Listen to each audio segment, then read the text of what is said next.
यह चित्र भारत के विभाजन के समय का है। इतिहास के किसी अभिलेख में यह जानकारी नहीं मिलती कि पुरुष के कंधे पर बैठी यह स्त्री उसकी पत्नी है, बहन है, बेटी है या कौन है। बस इतना स्पष्ट है कि एक पुरुष और एक स्त्री मृत्यु के भय से भाग रहे हैं अपना घर छोड़कर, अपनी मातृभूमि छोड़कर, अपनी संस्कृति, अपनी जड़ों को छोड़कर।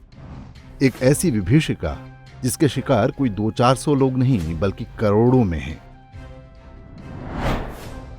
इस बात की भी कोई जानकारी नहीं है कि दोनों भारत से पाकिस्तान की ओर भाग रहे हैं या पाकिस्तान से भारत की ओर भाग रहे हैं। कपड़ों और दाढ़ी से अनुमान लगाया जा सकता है कि वे सिख हैं, और यदि सिख हैं तो पाकिस्तान से भारत की ओर ही भाग रहे होंगे। यह मर्मस्पर्शी चित्र केवल इतना बता रहा है कि दोनों भाग रहे हैं मृत्यु से जीवन की ओर, अंधकार से प्रकाश की ओर, तमसो मां ज्योतिर्गमय का साक्षात रूप। अद्भुत है यह चित्र। कोई भी संवेदनशील व्यक्ति इसे देखकर विचलित हो सकता है। कौन सा भाव नहीं है इसमें? दुख, भय, करुणा, त्याग, मोह और शौर्य भी। मनुष्य के हृदय में उपजने वाले सारे भाव हैं इस अकेले चित्र में। यदि कहा जाए कि यह पुरुषार्थ का सबसे सुंदर चित्र है तो तनिक भी अतिशयोक्ति नहीं होगी।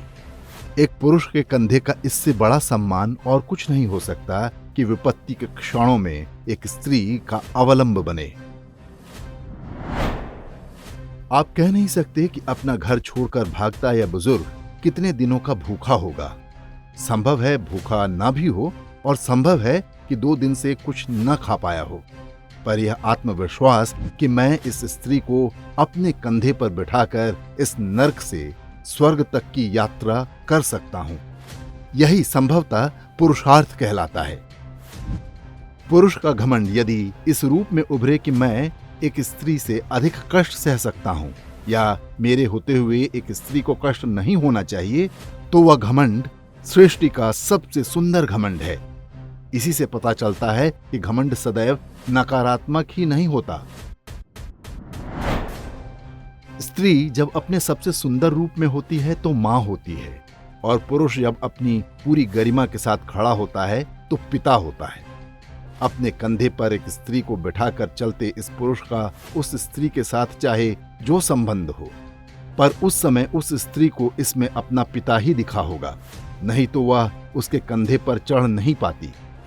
कंधे पर तो पिता ही बिठाता है, और बदले में केवल एक बार संतान के कंधे पर चढ़ना चाहता है, और वह भी मात्र इसलिए कि संतान असंख्य बार कंधे पर चढ़ने के ऋण से मुक्त हो सके।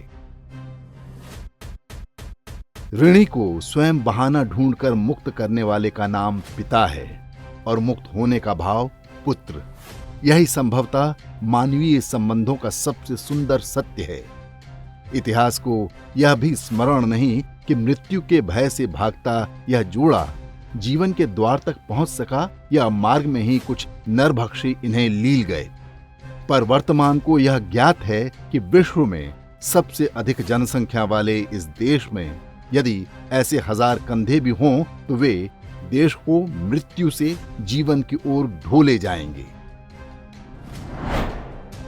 ईश्वर, मेरे देश को विभाजन जैसी विकट परिस्थिति मत देना, पर वैसे कंधे अवश्य देना ताकि देश जी सके, और जी सके पुरुषों की प्रतिष्ठा, ताकि नारीवाद के समक्ष जब पुरुषवाद खड़ा हो तो पूरे गर्व के साथ मुस्कुराए और कहे, अहम ब्रह्मास्मि।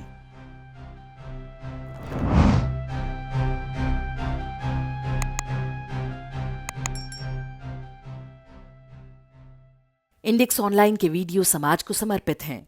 आप इनको डाउनलोड करके जैसे चाहे वैसे प्रयोग कर सकते हैं। चाहे तो आप हमारे टेलीग्राम चैनल से जुड़ सकते हैं। वहां सारे नए पुराने वीडियो आपको मिल जाएंगे। हमारे सोशल मीडिया लिंक हर वीडियो के डिस्क्रिप्शन में होते हैं। हमारा एकमात्र उद्देश्य हिंदू समाज को जागृत और एकजुट करना है। इसमें सहभागी बने। धन्यवाद।